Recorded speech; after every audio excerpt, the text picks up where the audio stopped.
Abonnez-vous sur notre chaîne YouTube Kadhafi Moumoudi pour ne rien manquer. Soldats du feu à l'assaut pour maîtriser les flammes. Une simulation tentée par les sapeurs-pompiers à Kinshasa. Ils sont célébrés aujourd'hui à travers le monde. Des conditions de travail sont déplorables. Pas d'équipement. Certains sont tombés sur le champ des opérations. L'immeuble des établissements perlent sur le boulevard du 30 juin, un danger permanent pour l'environnement immédiat. Ce bâtiment peut s'affaisser à tout moment, selon le rapport du secrétariat général à l'urbanisme et habitat. Les constructeurs sont sommés de raser cet immeuble. Voilà tout pour le titre, encore une fois. Bonsoir et bienvenue. Vers la création de Air Congo, la nouvelle société aérienne démarre avec des aéronefs fournis par Ethiopian Airlines et un programme de maintenance. Le Premier ministre a obtenu des informations sur l'évolution du dossier au cours d'une séance de travail à l'hôtel du gouvernement. Pati Tondongo Kizunda. Les dossiers du partenariat RDC, Ethiopian Airlines, refait surface. Le Premier ministre l'a examiné de nouveau dans son cabinet de travail avec une délégation d'Ethiopian Airlines conduite par le ministre des Transports et Voies de Communication, Chérébin Okende. Cette démarche entre Jean-Michel Samaloukonde Kyenge et ses hôtes d'Ethiopian Airlines est d'assurer la normalisation de la création effective de la nouvelle compagnie aérienne congolaise dénommée Air Congo.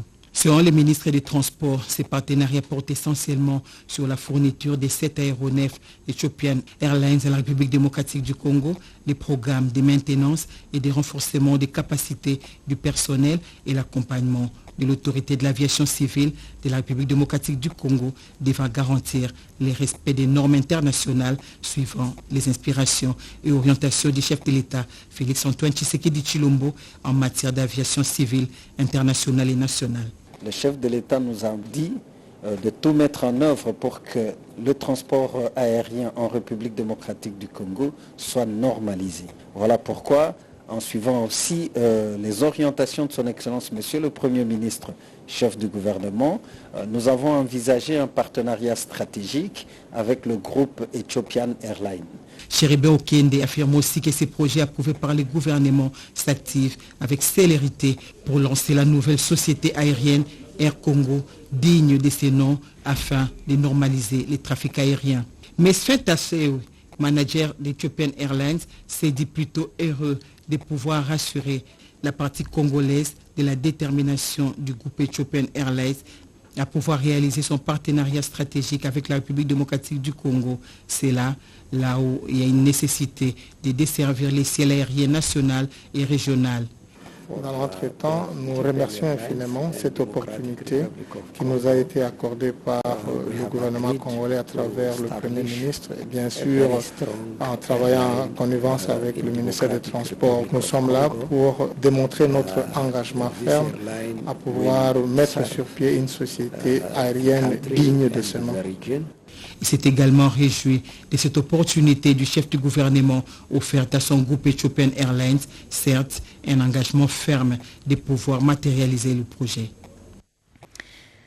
30 jeunes étudiants congolais inscrits dans des filières telles que l'agro-industrie bénéficient d'une formation universitaire en semi-présentiel grâce à une académie mise sur pied à Kinshasa par la fondation Denise Nyakero Tshisekedi et l'université 3A de Rennes en France. Cette formation a été évaluée par les partenaires au cours d'une séance de travail initiée par la première dame. Naïcha Kiala, Patrick Michel Mokoui. Des projets se diversifient encore un peu plus autour de la vision de la première dame, celle d'une bonne éducation garantie par les études de qualité pour les jeunes Congolais. Grâce à sa collaboration avec l'école 3A Rennes de France, la fondation Denise Nyakero Tshisekedi offre un parcours de formation universitaire très peu expérimenté dans le pays à 30 jeunes Congolais. 30 étudiants, dont 28 qui vont bénéficier d'une formation à distance à partir de Kinshasa en présence des intervenants de la 3A de Rennes et 2 qui la suivront sur place en France. Tous participent à une même et unique promotion avec les étudiants français de l'école 3A.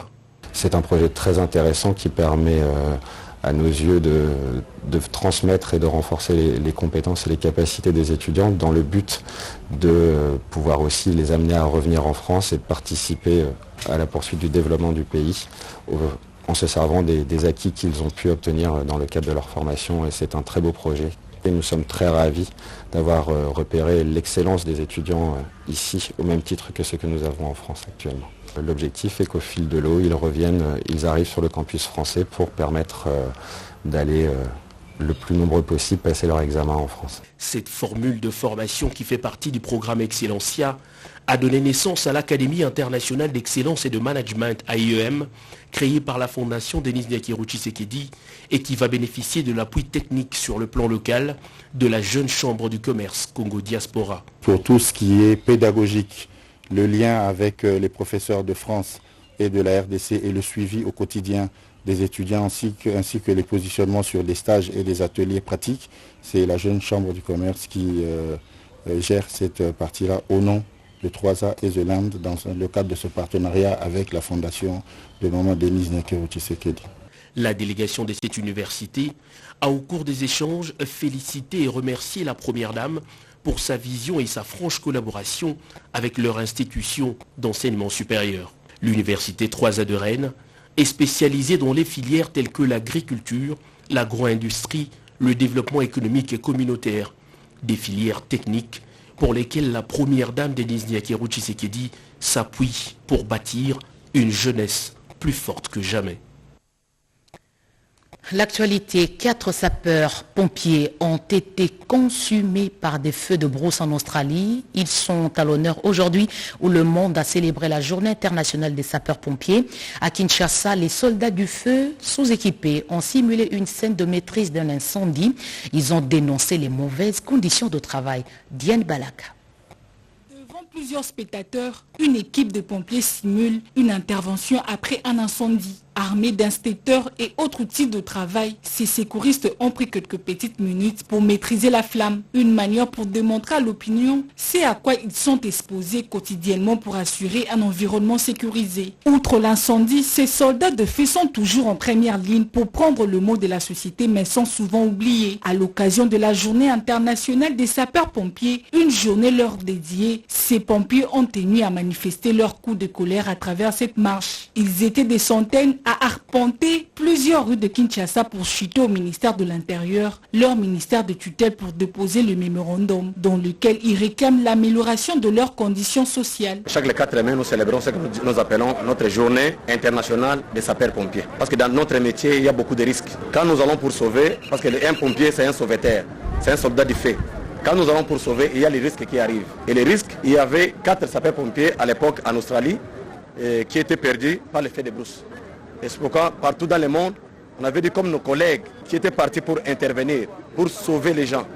Ils ont perdu dans un feu de brousse. C'est pourquoi on avait mis la journée d'aujourd'hui pour célébrer la journée mondiale des sapeurs-pompiers en mémoire de nos compagnons de lutte qui étaient tombés sur les champs de bataille. Maîtriser les flammes, secourir les autres, soulager les souffrances, ces missions sont celles des pompiers qui risquent leur vie en sauvant les autres, de quoi susciter l'attention du gouvernement. Calico, fanfare, les candidats à la course pour le poste de gouverneur et vice-gouverneur dans 14 provinces sont en campagne jusqu'à demain à minuit. Ils sont porteurs des projets ambitieux. On fait le tour de quelques provinces avec Emmanuela Commissaire, Arnold Kenina, Rodé Panda. À quelques heures de la tenue des élections de gouverneurs dans les provinces à problème, la fièvre de la fin de campagne électorale monte d'un cran. Au Tanganyika, province de 7 merveilles, 8 candidats sont dans la course d'Onfano Beyangombe, soutenu par l'Union sacrée. Cet avocat de carrière bouscule les pronostics et gagne les esprits. Il compte faire de ce lac une destination touristique et enseigne au monde l'itinéraire des esclaves, des vestiges qui y sont bien conservés. Au Congo central, le nom le plus avancé et celui de Nefertiti Goudianza. La sénatrice et ancienne ministre du Commerce extérieur a les atouts nécessaires et répond au profil d'être gouverneur de cette riche province. Goudianza connaît bien la province pour y avoir vécu. Elle veut gouverner autrement avec un leadership fort. Une autre femme qui pourra créer la surprise, c'est Maître Belinda Luntadila. Ancienne rapporteure de la CNDH, cette avocate par favorite et forme un ticket avec une autre dame, Matundu Mbambi. Déon Koussou, surnommé Kissalume Banda, revient dans la territoriale. L'ancien ministre en charge de relations avec le Parlement met en avant-plan la bonne gouvernance, la lutte contre la corruption formation et son expérience avérée. Dans la province de Lomami, Jean-Baptiste Nkongolo Kabila Mouchi a présenté son projet de société pour le décollage de la province devant les députés provinciaux. Un programme très ambitieux qui s'articule autour des 5 actions prioritaires dans les infrastructures. Doté d'une haute probité morale dans la gestion des affaires publiques, ce vieux routier des finances publiques a également dévoilé les stratégies de la réalisation de son projet de société une fois élu à la tête de la province de Lomami. Au Maniema, Afani Idrissa Mangala, porté par l'UDPS Tshisekedi, ticket de l'Union sacrée de la nation. La cohésion sociale, la paix, la sécurité, le désenclavement, l'électrification, l'agriculture, l'environnement et autres font partie des axes prioritaires de son projet. La secrétaire générale adjointe de l'UDPS a fait le déplacement de Kindu pour apporter son soutien à Afani Idrissa Mangala. Toujours au Maniema, Maître Aruna Ndarabou, candidat de la rupture et du renouveau, cadre de la maison civile du chef de l'État, a rassuré avec détermination les élus provinciaux de la bonne gouvernance pour le développement intégral de la province du Maniema. La même assemblée provinciale doit également se prononcer sur le programme du candidat Michel Lombatalouata qui sollicite le vote des députés provinciaux. Il se présente également pour une alternative crédible au développement du Maniema. Dans la province de Baouélé, Jean-Robert Nzaza était le premier candidat à se présenter devant les élus provinciaux pour défendre son projet de société. Un programme axé essentiellement sur le développement de cette province. S'en est suivi 3 autres candidats qui se sont succédés tour à tour devant ces représentants du peuple. Le programme de tous ces candidats tourne autour de la gouvernance moderne pour désenclaver cette province. Connu pour ses sorties médiatiques, le chef du mouvement Boundou Diamayala, Zakari Badiengila, dit né Mwandansemi, en parfaite santé, a drainé du monde dans la ville de Matadi, venu pour battre campagne. Le 6 mai au soir, 14 provinces connaîtront un tournant décisif après l'annonce des résultats provisoires par la CENI. Avec l'ambition, saisissez toutes les opportunités en mettant en avant vos compétences pour être compétitifs.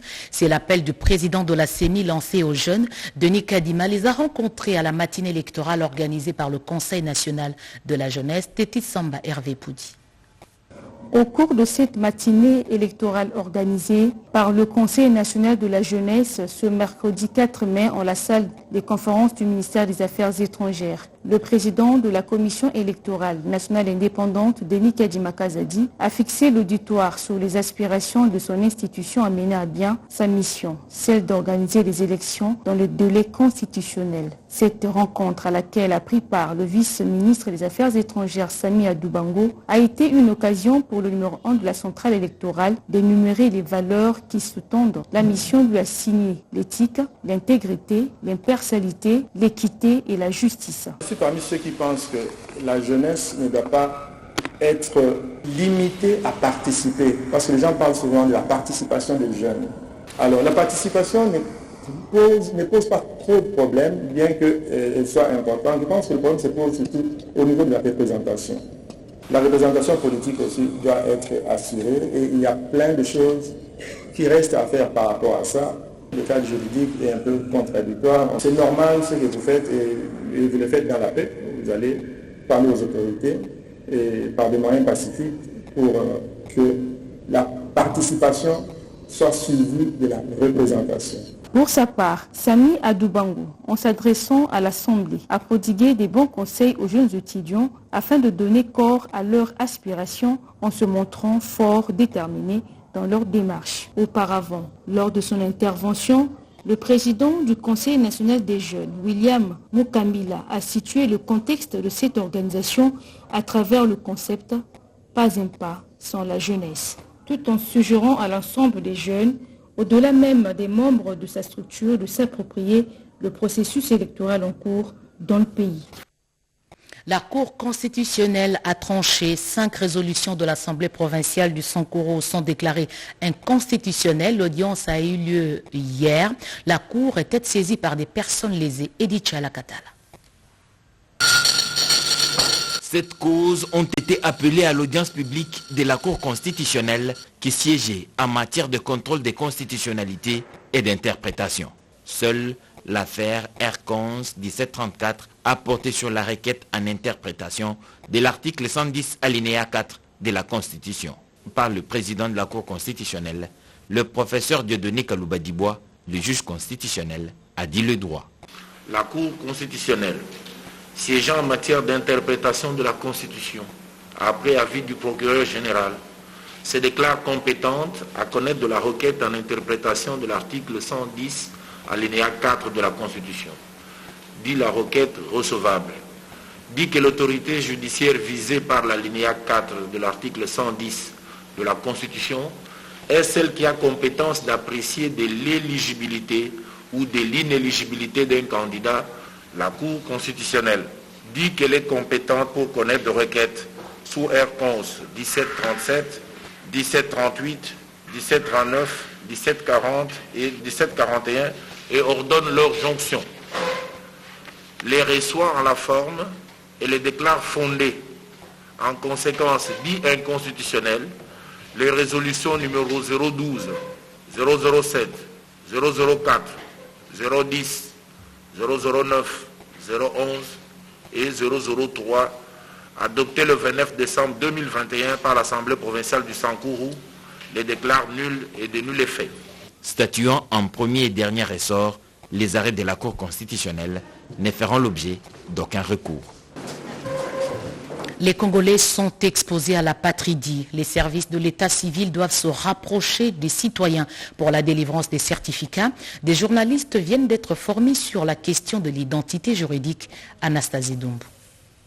L'absence de preuves d'identité juridique, y compris les actes de naissance et les documents attestant de la nationalité, augmente considérablement les risques d'apatridie dans la région des Grands Lacs. Une préoccupation du ministère de la Justice en collaboration avec HCR et ACTP qui a organisé des sessions d'information et de sensibilisation à l'intention des journalistes congolais qui ont la mission d'informer et de former la population sur la lutte contre l'apatridie. La question de la gestion des bases sur la gestion d'identité, d'acquisition et d'attribution des nationalités a également pris place de choix au cours de cette session. Selon l'expert de cette structure, les manques du certificat de nationalité exposent les concernés au risque de voir leurs droits fondamentaux être bafoués. Notre gestion de l'état civil ne garantit pas l'identité juridique pour tous. Les Congolais sont vraiment exposés à l'apatridie. L'État congolais, c'est celui qui est le premier responsable pour éradiquer l'apatridie à travers un cadre législatif qui garantisse les droits à la nationalité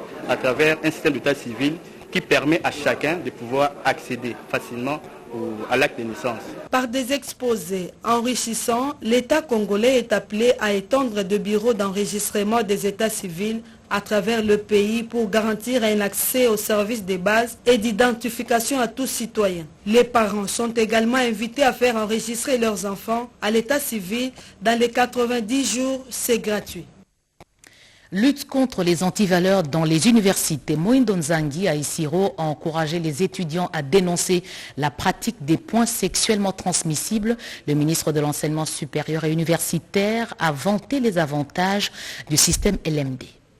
Après avoir présidé la caravane nationale de formation et d'information sur le LMD dans la province de la Chopo, le ministre de l'Enseignement supérieur et universitaire, Moïndo Nzangi Butondo, et son équipe d'experts ont posé valise à Isiro dans le Haut-Tuélé. Chaleureusement accueilli à l'aéroport Matari d'Isiro par Pitanga Christian, vice-gouverneur du Haut-Tuélé, et une représentation des enseignants ainsi que des étudiants de cette même province, Moïndo Nzangi Butondo soutient que cette caravane est d'une importance capitale pour le processus de mise en œuvre du système LMD dans notre pays, car elle permet aux enseignants, aux administratifs et aux étudiants de bien appréhender la démarche LMD.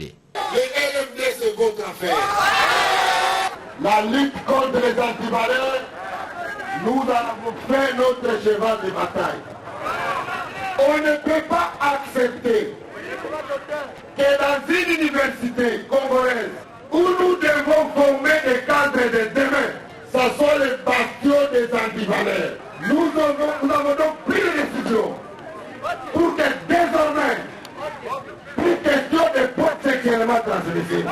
Comme d'habitude, le ministre de l'Enseignement supérieur et universitaire, après avoir présenté ses civilités au gouverneur Basséa Ninanga, a visité les établissements d'enseignement supérieur et universitaire d'Isiro, cela en vue d'améliorer les conditions de travail des enseignants et des étudiants. Un plaidoyer pour solliciter un appui pour les agriculteurs du Kasaï central. C'est le sens de la démarche menée par la ministre provinciale du genre, famille et encadrement des personnes vulnérables. Elle a été voir l'Agence nationale de promotion des exportations, José Baïtombo. Avec ses milliers de terres cultivables, mais aussi une population jeune et en plein essor, la province du Kasaï central a tous les atouts pour devenir vivrier agricole de la région, du pays, voire de l'Afrique et du monde. Mais pour cela, il faudra résoudre certaines questions comme celle de l'accroissement de la production ou encore de l'accompagnement des agriculteurs. C'est dans cette perspective que la ministre provinciale du genre, famille, sport et encadrement de personnes vulnérables du Kasaï central, aux yeux de qui l'Agence pour la promotion des exportations a déjà fait ses preuves dans la promotion des produits Made in Congo, est venue solliciter son accompagnement pour que le produit agricole du Kasaï bénéficie du soutien de l'ANAPEX. Les services techniques étaient vraiment à la hauteur de nos soucis ou de nos attentes. Donc nous avons trouvé gain de cause. L'ANAPEX va pouvoir descendre sur le terrain pour rencontrer les producteurs parce que le produit qu'on a produit avant, c'était justement domestique. Mais maintenant, on va mettre un système en place, c'est-à-dire les plaidoyers d'autres institutions pour voir comment on peut accompagner les agriculteurs pour avoir les produits à exporter, parce que nous avons beaucoup de potentialités là-bas. De son côté, le directeur général de l'ANAPEX, Mike Tambelou Bemba, a répondu favorablement à la requête qui consolide d'ailleurs la mission de son institution en faveur de producteurs de cette partie du territoire national. À Kinshasa, sur le boulevard du 30 juin, un immeuble menace de s'affaisser. Il appartient aux établissements Perle. Un rapport du secrétariat général de l'urbanisme et habitat exige aux constructeurs de refaire le travail. Explication, Cédric Keninambo. Les problèmes semblent récurrents, d'autant plus que la RDC connaît un boom immobilier. La malfaçon dans la construction des immeubles. Qui ou quelle entreprise, pour quels résultats en termes de construction? Les cas de l'immeuble établissement Nicolas Perle sur le boulevard du 30 juin interpellent les consciences. De nombreuses fissurations, des fentes sur les murs, une fondation à peine avec 90 cm seulement. Les bâtiments reposent sur un sol pas tout à fait stable. Les rapports ou encore la notification de la conclusion de l'expertise du secrétariat général de l'urbanisme et habitat en dit long. Et ces services de l'État a enjoint les groupes Nguang Ping International à refaire le travail qui, selon lui, ne répond nullement aux normes urbanistiques en République démocratique du Congo.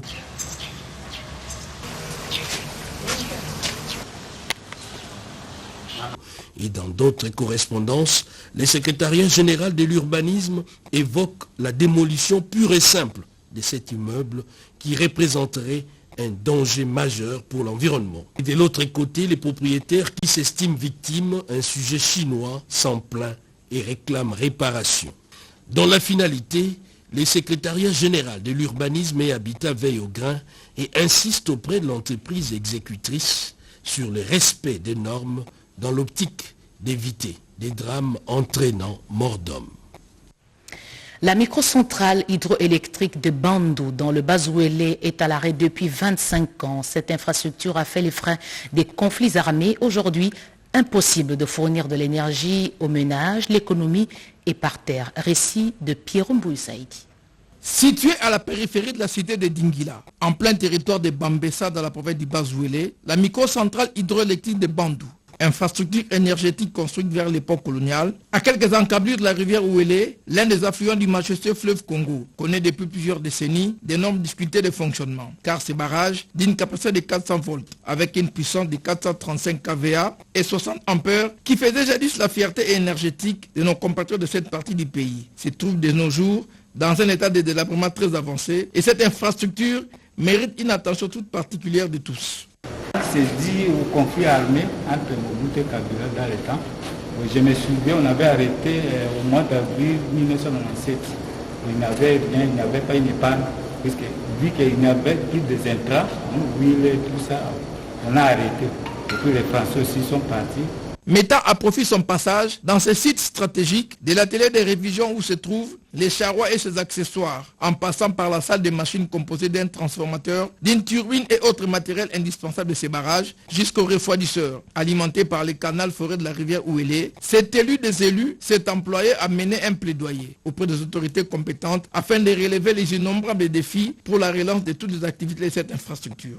Il convient de noter qu'en période de son plein essor, aussi bien à l'époque coloniale que sous le mobutisme, la microcentrale de Bandou desservait plusieurs industries, manufacturières, alimentaires, techniques et autres, sans oublier les réseaux domestiques de ces coins du Bas-Ouélé en fourniture électrique et énergétique. Des hôtes de marque à Kinshasa, ils sont venus évaluer le niveau d'exécution des travaux dans différents sites qui vont accueillir les 9e Jeux de la francophonie. Ces hôtes font partie de la délégation du Comité international des Jeux et de l'OIF. Willy Atunakov, reportage. Initialement prévu en 2022, puis reporté en 2023, les 9e Jeux de la francophonie auront bel et bien lieu à Kinshasa, la plus grande ville francophone du monde, qui accueillera du 28 juillet au 6 août 2023 plus de 900 athlètes venus de plus de 55 États et gouvernements de l'espace francophone. C'est ces changements de date qui justifie l'arrivée à Kinshasa depuis mardi 3 mai 2022 de l'administrateur de l'OIF, Organisation internationale de la francophonie, le Québécois Geoffroy Montpetit, par l'aéroport international d'Ndjili, où il a été accueilli par le directeur national de jeux Isidore Kwanjangembo, qu'accompagnait Zeina Mina, directrice de jeux au sein du CIGF. Mobile de son séjour de 72 heures à Kinshasa, procéder à la signature d'un avenant du cahier des charges avec le gouvernement de la République démocratique du Congo. Ce sera au cours d'une grande cérémonie solennelle prévue ce jeudi 5 mai 2022 à Kempinski Fleuve Congo Hotel avec le gouvernement de la RDC représenté par le ministre de l'intégration régionale et francophonie, Maître Didier Mazenga Mukanzu. Rappelons que cette étape intervient après que la mission des experts du Comité international de jeux de la francophonie, arrivée le 29 avril à Kinshasa, et fait le point avec la direction du Comité national de jeux sur l'état d'avancement des préparatifs dans les secteurs organisationnels. Un secrétaire général mort en fonction, c'est celui du ministère du Portefeuille. Il a été mis en terre aujourd'hui avant l'inhumation. Le vice-premier ministre, ministre de la fonction publique, la ministre d'État en charge du portefeuille, les agents et cadres de l'administration lui ont rendu un dernier hommage. Récit d'Angèle Mabiala-Land.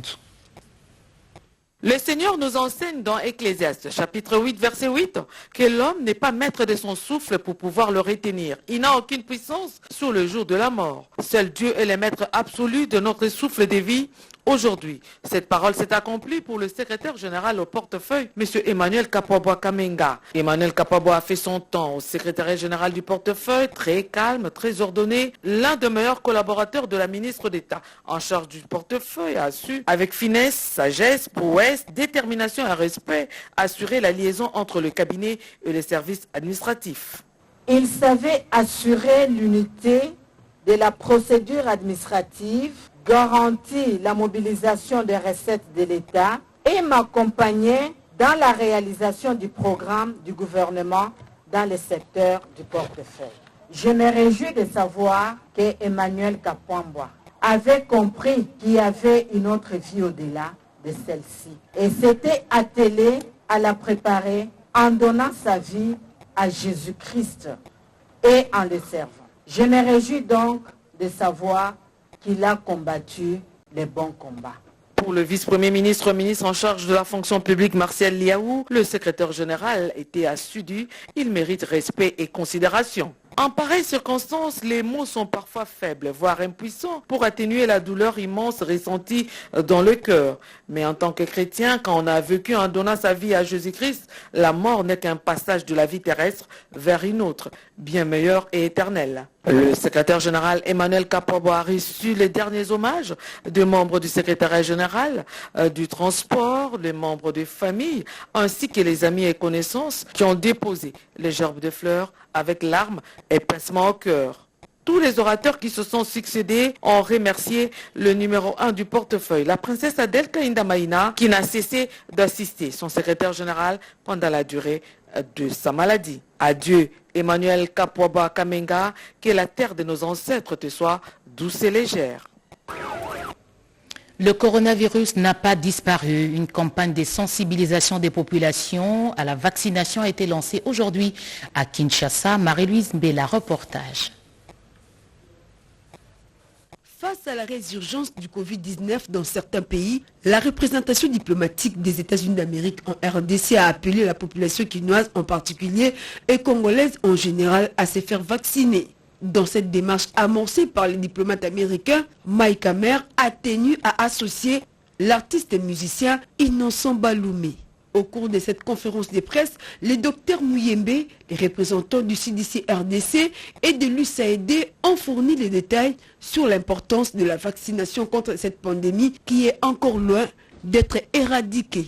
Outil pour protéger la population contre une pandémie de telle envergure qu'est la Covid-19.